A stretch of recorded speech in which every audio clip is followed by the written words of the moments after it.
What's good, guys? LM7 here, back again with another review. This time we're looking at a particular sub-theme that I actually haven't done any reviews on yet. We're looking at the helmet series, starting off with Jango Fett. All right, so they are 18 plus. This one is 75,408, 616 pieces. Mr. Jango Fett himself. There's plenty of helmets, but this is the first one in line that I actually have here. It's pretty similar to Boba Fett, who came out a year or two ago at this point already, depending on when you watch this. It is $69.99 in the US and $89.99 in Canada.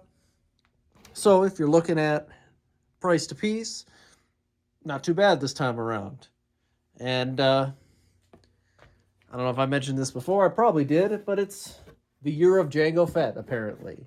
You know, with his Ultimate Collector Slave 1, a Playscale Slave 1, and now his helmet. On the back of the box, you got 2 shots of him in the movie. Obviously, it's from episode 2. And then the dimensions of the helmet, it comes in at 8.5 inches tall. And then you can see the one feature that it does have. So these reviews will probably be pretty short, considering they're all aesthetic, you know. They're doing that whole, MIDI collector sets for people who don't have multi-hundreds of dollars to get the bigger collector sets. And then you also have the big ones too. And now you have these helmets that round out the sets for older, more experienced builders. Regular instruction booklet with this guy, nothing fancy or anything. Like I say every time, white background is boring. Just because I probably won't take mine apart. Here's kind of a look at the inner workings of it. They just use a bunch of random colors to help you figure out where you're building, like what side and all that. But it's what you expect. You build a stand, and then you build the actual details around the stand. And it comes in at 120 pages. So, a moderate build. What you'd expect for 600 pieces or so. I wouldn't say it's anything crazy. Actually, Boba Fett is one of the few helmets I don't have, but it is...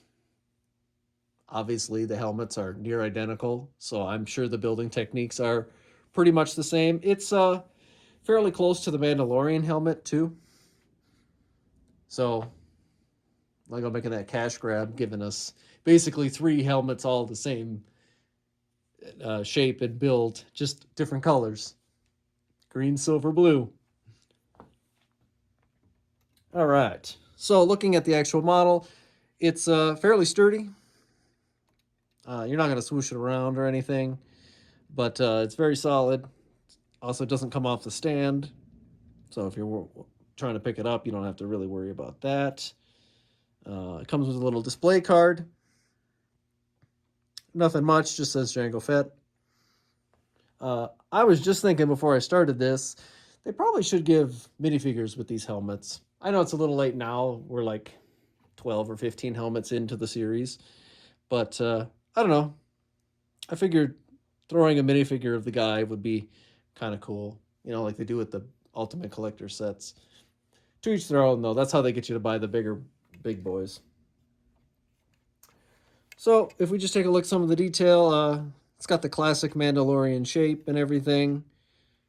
Pretty authentic. Similar to like Commander Cody and Captain Rex. Obviously, their helmets are kind of based off of Jango's anyway, with some modifications, but the detail is nice, and it was, from what I remember, pretty fun build. I got this with the Ultimate Collector Slave 1 at the same time, so I built this one first, and then, my hype for episode 2 was maximum when I was building his Slave 1. The sides are pretty close to identical.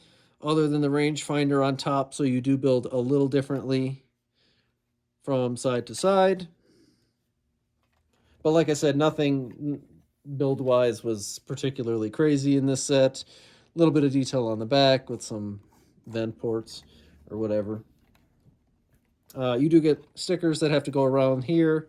Kind of a bummer. But you could even get away without them, even if you only put this top one on. I think it would be all right. Just to show, you got some interesting like build techniques to make the shape, but nothing like extraordinary. Nothing groundbreaking in that regard. And then the feature of the set is the rangefinder does go up and down, which is kind of nice. And it has this tube piece here, which has a little stopper, so it actually doesn't go past being vertical, which I think is a nice touch. They didn't have to do that, and this part is a little bit heavy, so if it didn't have that, it probably would fall to the back. So that's a nice little quality of life thing there that they didn't have to do, but they did. So as far as helmets goes, like I said, kind of the same as the Mandalorian or Boba Fett, if you already have those two. They're all the same cost, 60, 70, 80. They're all in that range. So they're mid-size sets. Pretty good gifts, especially if you have a collector who likes a particular dude that has a helmet already. Quite a few guys that you can... we got to fill in the gaps, but... it's a nice set, especially for someone who likes Episode 2 or Jango Fett. Jango Fett's popular for whatever reason. He's a bounty hunter, I guess. And that's about it for my review. I think it's a decent helmet. I didn't have Boba Fett, so kind of made this one a little better for me. But I do have the Mandalorian, and they're very similar. With that, let me know what you guys think, and I'll see you guys next time.